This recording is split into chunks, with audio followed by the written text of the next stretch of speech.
Hi, my name is Tobey Pierce, and I'd like to share a devotional thought with you today. I'm recording this just before the Labor Day weekend holiday. Labor Day was established to recognize American workers and the contribution that they have given to America. So the people who've gone on before us, their efforts, their talents, and their use of those talents are what's being recognized on this holiday weekend. So if you're getting a 3-day weekend, thank those folks who've gone on before you and their efforts in using their talents.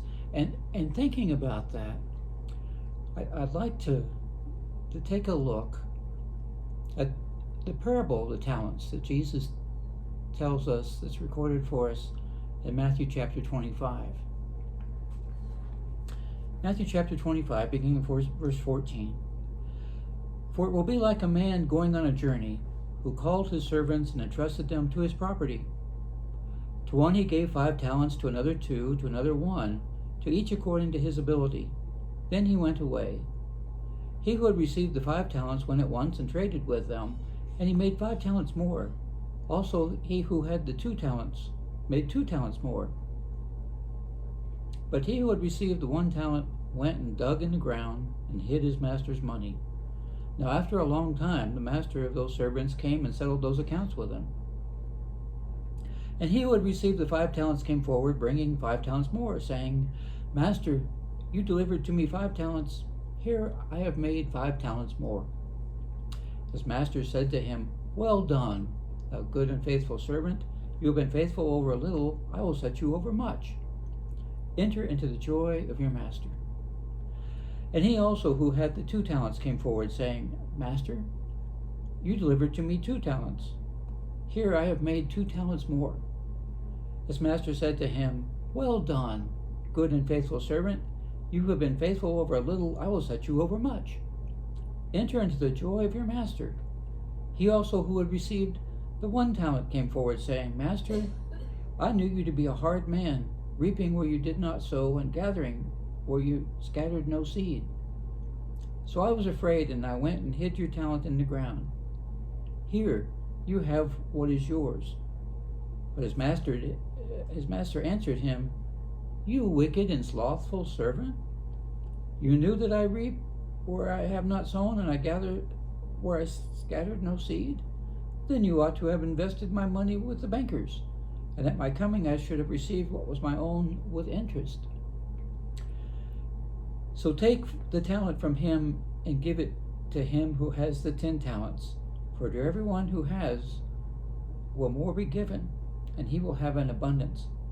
But from the one who has not, even what he has will be taken away. And cast the worthless servant into the outer darkness. In that place there will be weeping and gnashing of teeth. That fellow who only had the 1 talent, he was afraid. He had only what his master had given him, and he was afraid of the master if he lost it. God gives us our abilities and tells us to use them. You cannot lose your ability unless you do not use it. Well, it's possible that some physical problem, some ailment, could keep you from using your ability. But most of the talents God gives us, the only way you're going to lose them is by not using them. If you have the ability to empathize with someone, you're only going to increase that ability by using it.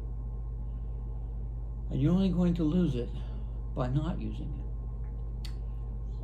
The talents in the parable were money. But everything the master gives us should be used for his glory. Are you a friendly person? Make friends and tell your friends about God. Are you an adult? Give some time to help in the children's classes. Do you have kids? Get involved with your kids in their Bible classes and help them to be involved in church activities. In the parable, the person who loses their talent is the one who does not use it. The way you lose your ability to do something is to stop exercising it, to stop using it. All that we have, God has given to us, and He wants us to use it for His glory. At Northeast, we support a missionary named Mike Cantrell. He's deaf, he cannot hear, yet he communicates through sign language and through written and typed words, and yet he's a missionary. He's telling other people about the Lord. The parable is about God rewarding those who use what God has given them and using it for His glory. And the parable is about judgment on those who hide what God has given them and don't use it for His glory. You don't want to be kneeling in judgment on Judgment Day and trying to explain why you were too busy or too tired or didn't have enough time or too frightened, like the man in the parable, to use what God gave you for His glory. Ultimately, the person in the parable that has their talent taken away is the one who was afraid of the master. All they had to do was put their talent to work, and the master would have been pleased. You know, in the end, all that we have is God's, and it's going to go away anyway, right? But in that realm where we're going, if you use up your gifts here, you'll receive even greater gifts.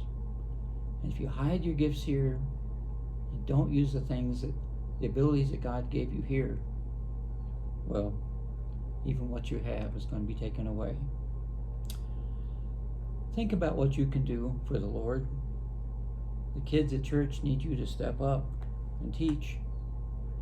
You have friends that are lost, that need to hear the good news. You have a real need to exercise your talents, your abilities. Stretch your abilities. Grow as a Christian.